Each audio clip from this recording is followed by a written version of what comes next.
رسول اللہ صلی اللہ علیہ وسلم نے ایک چوتھا نام بیان کیا ہے، ولہن، یہ شیطان کا نام ہے۔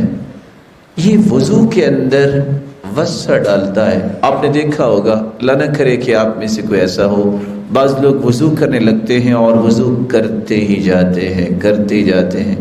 بھئی آپ کا وضو نہیں ہوا، بس ابھی ہو جاتا ہوں فارغ۔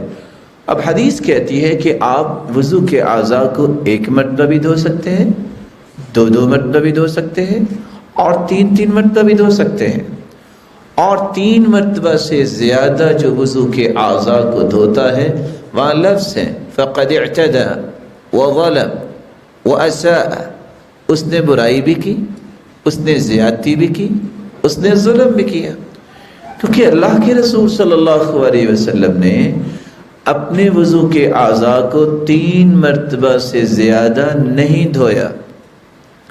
امام مالک رحمۃ اللہ علیہ کے پاس ایک شخص آ گیا۔ شیطان جب وسع ڈالتا ہے تو صرف وضو میں نہیں ڈالتا، غسل میں بھی ڈالتا ہے۔ بعض لوگ شاور لینے لگیں گے، 1 گھنٹہ لگائیں گے، اور ابھی بھی ان کو شک ہوگا نہ جانے میں نے غسل صحیح کیا ہے کہ نہیں کیا۔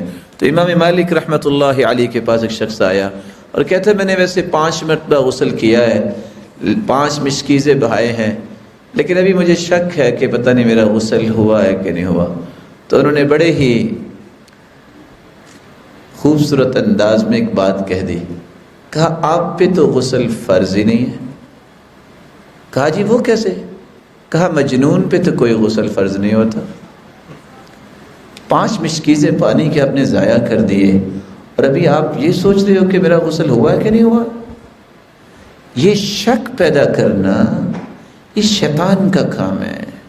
ولہان وضو کے اندر شک پیدا کرتا ہے۔ آپ 6 سے 7 مرتبہ بازو کو دھوتے ہیں، اور ابھی یہ ہوتا ہے پتہ نہیں دھلا ہے کہ نہیں دھلا۔ انسان کو ہمیشہ یقین پہ بنیاد رکھنی چاہیے۔ الیقین لا یزول الا بالیقین۔ شک تو کوئی ایسا کلیہ اور قاعدہ نہیں ہے جس کی بنیاد پہ انسان یقین کو توڑ دے۔ تو رسول اللہ صلی اللہ علیہ وسلم کے اس فرمان میں ولہان ایک شیطان کا نام آیا ہے، اگرچہ اس حدیث پہ علماء نے کلام بھی کی ہے۔ شیطان کی کنیت ابو قطرہ، ابو مرہ ہے۔ ابو قطرہ کا مطلب آگ والا، اس کا کام ہی ہے آگ کی دعوت دینا، اور ابو مرہ کا مطلب کڑواہٹ والا، اس کے پیچھے جو لگتا ہے اس کی زندگی میں کوئی لذت نہیں رہ جاتی۔